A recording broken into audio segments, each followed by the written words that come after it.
Thousands of people have gotten their hands on one, and who knows, you could be next. Win your very own Good Morning Augusta coffee mug at WJBF.com/coffee club. Sponsored by Honda Cars of Macon. The News Channel 6 mobile app is now even better. Download it today. We're starting to see more and more storms fire up across the CSRA this evening. How long will the rain last? I'll have all those details coming up. Live from Television Park, this is WJBF News Channel 6 at 5:30. Good evening, everyone. I'm Dee Griffin. Thanks so much for joining us for your news at 5:30. Topping today's headlines, it is Women's Golf Day. And to honor the day, Club Cars Employee Network is hosting an event to get more women involved in the sport. About 200 women showed up to practice their golf skills at the free event. This is a partnership with Jones Creek, iHeartMedia Augusta, and Cher's Sisters Only Club. And you still have time to participate, and the event ends at 9 o'clock tonight. Also, the Somerville Neighborhood Association has 2 new weapons in the fight against crime. The Somerville Citizens on Patrols partnership with the Sheriff's Office aims to reduce crime, speeding, and other issues that may happen by monitoring any suspicious or unusual activity and relaying it back to law enforcement. And we'll tell you more about this tonight, and we'll have these stories and more headlines at 6. But first, coverage you can count on continues with the National Transportation Safety Board and the FAA investigating after a hot air balloon crashed in Indiana. 3 passengers were seriously injured. ABC's Melissa Don has the details. 3 people are recovering in a hospital after their hot air balloon crashed in Indiana. Witnesses describing a shocking moment caught on camera. To see it bend over the power line and then the basket bounce sideways and then bounce straight back up again. Debbie Wavoda was driving in Hebron, Indiana when she saw sparks flying as this balloon struck a power line. It bent over, popped back up, and then as it was raising up, it snapped the power lines. The pilot crash landing the balloon in a nearby cornfield, missing the busy interstate. Is that a normal call for us? The Lowell Volunteer Fire Department quickly responding. On board, 3 passengers, 2 airlifted to Chicago hospitals for treatment of severe burns, including Terry Campbell. Her daughter says she was on board during the terrifying experience. Knowing the situation and how bad it could have been, you just feel thankful. Her mom going into surgery after her daughter says she suffered 2nd and 3rd degree burns. Mostly just on her right side, so luckily she's still able to move a bit and she was able to walk. The NTSB is working with the FAA to figure out just what went wrong and caused that hot air balloon to suddenly crash. Melissa Don, ABC News, Los Angeles. And time now for first a look at our weather with meteorologist Jenna Petracci, and we have some rain coming down over us, Jenna. That's right, Dee. So we started out mostly dry just around 30 minutes ago. Augusta was looking good, but these storms are really starting to fire up now, and we continue to see storms in some of our southeastern and northwestern counties as well. So let's take a trip around the CSRA, starting out with Tolliver and Wilkes County. This is a line that's moving into town here. Some of that heavy rain over Crawfordville now, Highway 278, and just to the north of the interstate. So heads up if you're into parts of Wilkes County, that's moving towards you. All across the metro, downtown Augusta, dealing with this isolated heavy storm. This is moving up towards the northeast, all around Bobby Jones now and into downtown. And all of these storms continue into Edgefield and Saluda County as well. We just see these isolated pockets here and there right near downtown Edgefield. And this shaded color here is indicating a special weather statement. So this is not a severe storm, but it does mean that we could have 50-mile-per-hour wind gusts and pea-size hail. So that's not severe hail, but still can't rule out the possibility of some of that really tiny hail. Down in Screven County, also a special weather statement that goes until 6 o'clock for this storm here. This has been lingering for quite some time over Sylvania, so also prepare for the possibility of some minor flooding there. On our Terry Lambert Hyundai Skyview cam, you can certainly tell it is raining out in the distance. Actually dry here at the moment, but that's about to change as well. Temperatures are pretty widespread, anywhere anywhere from the low 70s to low 90s. 87 in Augusta, 72 in Allendale from the rain. Louisville has been dry, so they're sitting at 90 degrees. Wrightsville at 92, 83 in Edgefield, and 88 in Washington. Winds are pretty breezy coming in from the south, 14 miles per hour in Augusta, and you can see these storms all across the two-state, even some severe storms happening today in parts of the Midlands. So for the rest of our evening, we'll continue to see that chance of rain with temperatures in the 80s and upper 70s. More details on the forecast the rest of the week coming up, but back to you, Dave. All right, thanks so much. Well, back in South Carolina, Duke Energy is supporting first responders with $500,000 in grants for emergency preparedness. Scarlett Lizjak has the latest. For the past 3 years, Duke Energy has been helping small organizations boost their emergency preparedness. Some of the smaller organizations across the state may not have access to funding for some of the things, the tools, the training that they need to respond to Mother Nature, and so we wanted to do our part to provide that funding. Duke Energy says fire departments, law enforcement, and cities could request up to $20,000 to help fill the gaps. Communications tools, think radios and specific types of radios that help law enforcement, that help first responders, emergency management officials when after a storm has come through. We also see support for training of first responders that they may not otherwise be able to access. So there's a lot of different things that each type of department or organization are in need of. Cherokee County Emergency Management says they need more shelter supplies.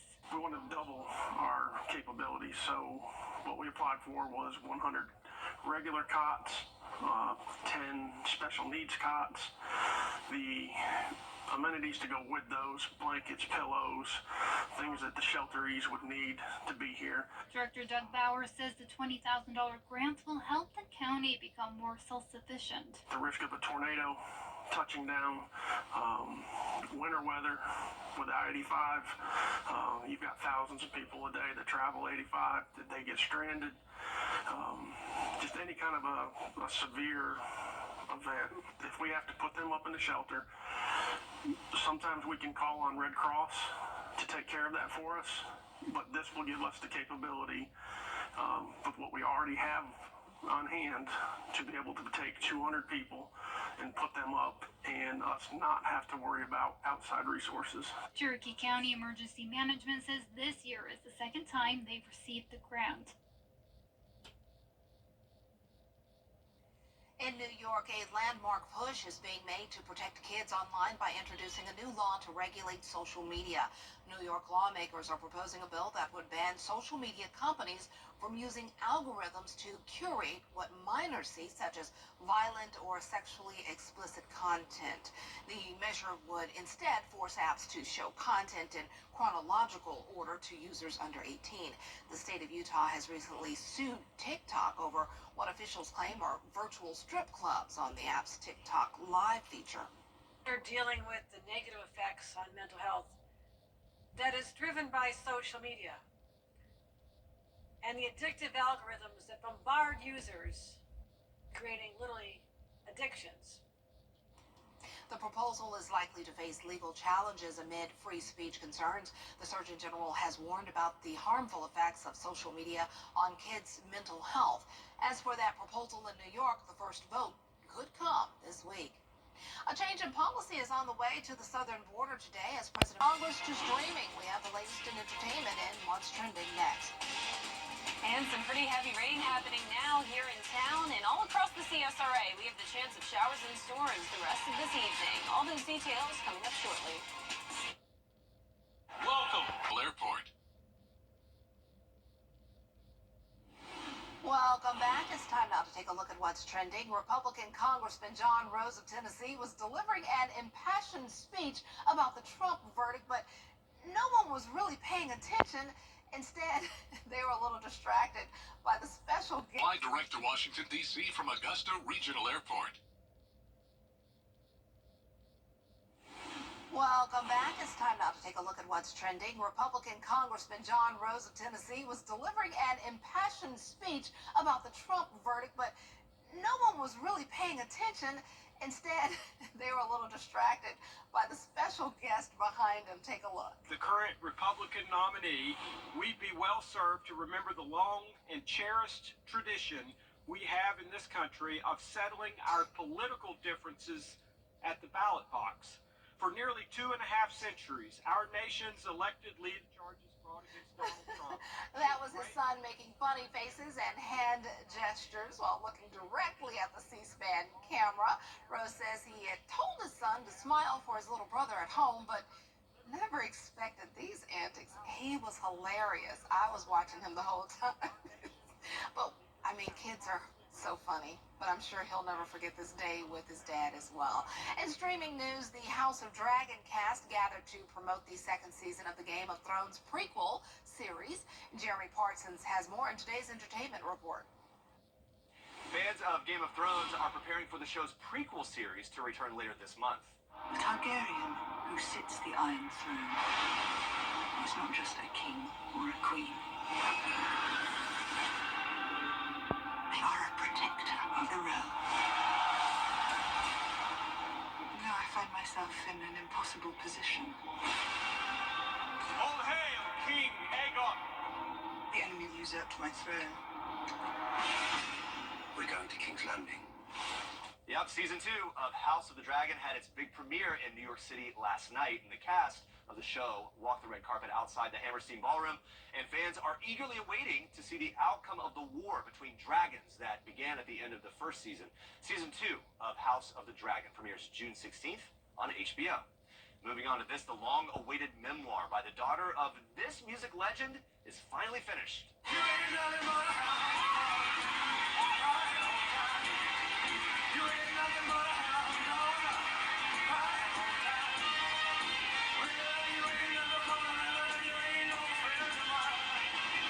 Lisa Marie Presley's posthumous memoir has been finished by her daughter Riley Keough. Random House Publishing announced the title and released the cover of the book in a social media post saying, "Born to an American myth and raised in the wilds of Graceland, Lisa Marie Presley tells her whole story for the first time in From Here to the Great Unknown, a raw, riveting, one-of-a-kind memoir faithfully completed by her daughter Riley Keough."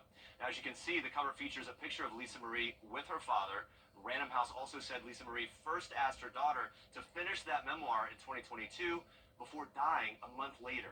They say Riley listened to the tapes that her mother recorded for the book in order to finish that project, and she opened up about the process in an interview with People magazine. She said, "Few people had the opportunity to know who my mom really was other than being Elvis's daughter. I was lucky to have had that opportunity, and working on preparing her autobiography for publication has been a privilege, albeit a bittersweet one." She goes on to say, "I'm so excited to share my mom now at her most vulnerable and most honest, and in doing so, I do hope that readers come to love my mom as much as I did." From Here to the Great Unknown will be released on October 15th, and that is your entertainment report. In Hollywood, I'm Jeremy Parsons. I adored Lisa Marie Presley, so I hope she realizes that her mom is really, really, really loved. All right, well, still ahead, are you loving this rain? Is more on the way? Well, Jenna has a look at your full forecast coming up next, but right now, wow, things are just popping. Stay tuned. For more than 25 Atlanta Braves. The WJBF Live Viper 6 Skyview Network is sponsored by Terry Lambert Hyundai. Low prices, big selection, and committed to quality customer service. Now, your most accurate forecast with WJBF Live Viper 6. Welcome back. Here's another check of radar. Storms are really exploding, especially right here in the metro.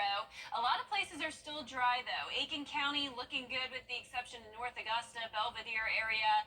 Gibson, Waynesboro completely dry. Thompson dry for now, but we do have more storms moving in from the west. Here's a closer look at Wilkes and Taliaferro County. This is where some of these strong storms with frequent lightning and heavy rain are moving in. No special weather statement on these, and definitely no severe weather, but we do have some special weather statements around the CSRA, one of those in Edgefield County.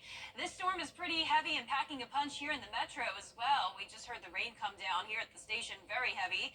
Evans, Martinez, North Augusta, and of course all of Augusta dealing with the heavy rain. And further into Edgefield County, this is where there's a special weather statement for the gusty winds and pea-size hail. But you can definitely see things are improving, and that will expire in 10 minutes.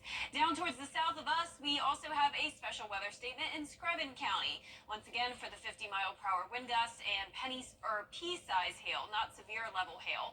And it is possible that we could have some minor flooding concerns here as well. This batch of rain has really been sitting over downtown Sylvania for quite some time now, so we'll be monitoring that closely. Notice rainfall totals have reached over an inch of rain in Sylvania, also an inch and a half in Allendale. That's where there was some minor flooding concerns earlier. Still just a lot of trace amounts, though, north of the interstate. And even though we just had the rain come down here at Television Park, it has already stopped. So it's quick, heavy downpours. Terry Lambert Hyundai Skyview Cam showing the very cloudy conditions. Winds coming in at 14 miles per hour. Dew points are high around 70. And we have a big variety of temperatures because we do have some rain-cooled air down here in Bamberg and Allendale sitting in the 70s. But we're also still at 90 in Louisville, where it's been pretty dry today. Satellite radar across the two states showing these storms all across the area.